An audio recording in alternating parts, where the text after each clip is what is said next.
जय भीम, नमो बुद्धाय। साथियों, आज मैं बहुजन समाज के युवाओं को एक संदेश देना चाहता हूं। इसलिए साथियों कि जो बहुजन समाज का युवा है वो बहुत सारा परिवर्तन ला सकता है, और जिस गति से परिवर्तन की आवश्यकता है बहुजन समाज को, वो परिवर्तन यदि कोई ला सकता है तो वो बहुजन समाज का युवा ही ला सकता है। तो युवाओं को एक संदेश देना चाहता हूं कि ऐ मेरे इनकलाबी तबीयत के नौजवान साथियों, तुम चाहो तो एक बड़ा परिवर्तन आ सकता है, लेकिन उसके लिए पहले आपको तैयार होना होगा। क्यों? क्योंकि मान्यवर कांसीराम साहब कहते हैं कि ये जो बहुजन समाज का युवा है, इसमें कोई संदेह नहीं कि ये एक मिसाइल है।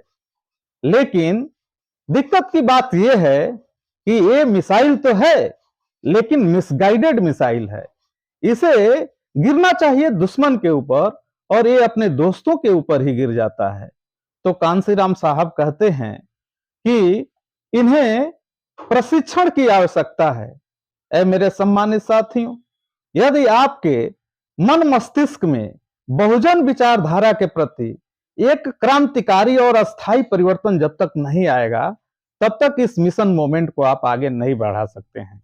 आपको बाबा साहब डॉक्टर अंबेडकर के कारवां को समझने के लिए, आपको मान्यवर कांसीराम साहब के कारवां को समझने के लिए एक अस्थायी और क्रांतिकारी परिवर्तन लाना होगा। और यह परिवर्तन सिर्फ 3 तरीकों से आ सकता है।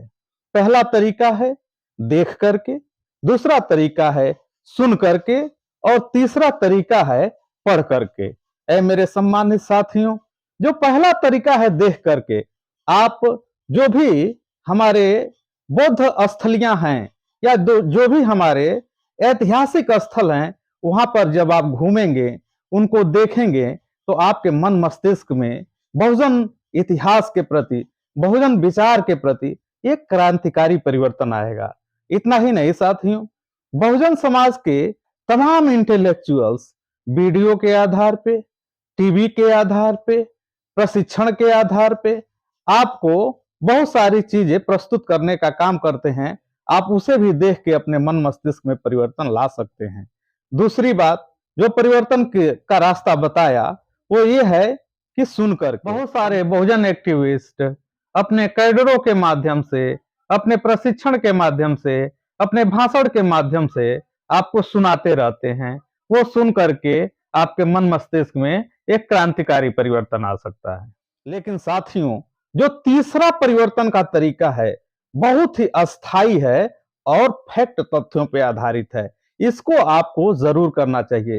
तीसरा तरीका क्या है कि आपको पढ़ करके, जो बहुजन साहित्य है जिसको बाबा साहब डॉक्टर अंबेडकर ने लिखा, जिसको मान्यवर कांसीराम साहब ने लिखा, जिसको तमाम बहुजन महापुरुषों ने लिखा, और इतना ही नहीं, तमाम साहित्यकारों ने भी बाबा साहब के बारे में, मान्यवर कांसीराम साहब के बारे में, या बहुजन महापुरुषों के बारे में जो लिखा, या बाबा साहब द्वारा प्रस्तुत विचारधारा के बारे में लिखा, जाना, पहचाना और आप तक प्रस्तुत करने का प्रयास किया, उसे यदि आप बढ़िया तरीके से, ठीक तरीके से अध्ययन करें, तो आपके अंदर एक अस्थाई व क्रांतिकारी परिवर्तन आएगा। यह ऐसा परिवर्तन है जो साहित्य को पढ़ के आता है, वो एक अस्थाई परिवर्तन है, वो दीर्घकालिक रहता है, और इस प्रकार का परिवर्तन समाज को बदलने में कारगर साबित होगा। इतना ही नहीं साथियों, कहा जाता है कि युवा शक्ति के बल पर ही जग की आजादी पलती है, युवा शक्ति के बल पर ही जग की आजादी पलती है, इतिहास उधर मुड़ जाता है जिस ओर जवानी चलती है, जिस ओर जवानी चलती है। ऐ मेरे नौजवान साथियों, निश्चित रूप से यह परिवर्तन आप अपने अंदर लाएं, और मैं आपसे यही कहना चाहूंगा कि मेरे संदेश को सुन करके, और यदि आपने साहित्य का अध्ययन किया और समाज को परिवर्तित करने का बीड़ा उठा लिया, तो यह परिवर्तन बहुत ही जल्द आ जाएगा। इस बात से मैं अवगत हूं, इस बात से मैं परिचित हूं, और निश्चित रूप से आप पे एक आपके ऊपर एक बड़ी जिम्मेदारी है, आपके ऊपर एक बड़ा विश्वास है कि आप इसे अपने आचरण में उतारेंगे, साहित्यों का अध्ययन कर समाज में परिवर्तन लाने का काम करेंगे। साथियों, इसी संदेश के साथ मैं अपनी वाणी को विराम देता हूं और इतना ही नहीं, बहुत ही आशा करता हूं कि आपके अंदर यह परिवर्तन आएगा। जय भीम, जय भारत, नमो बुद्धाय।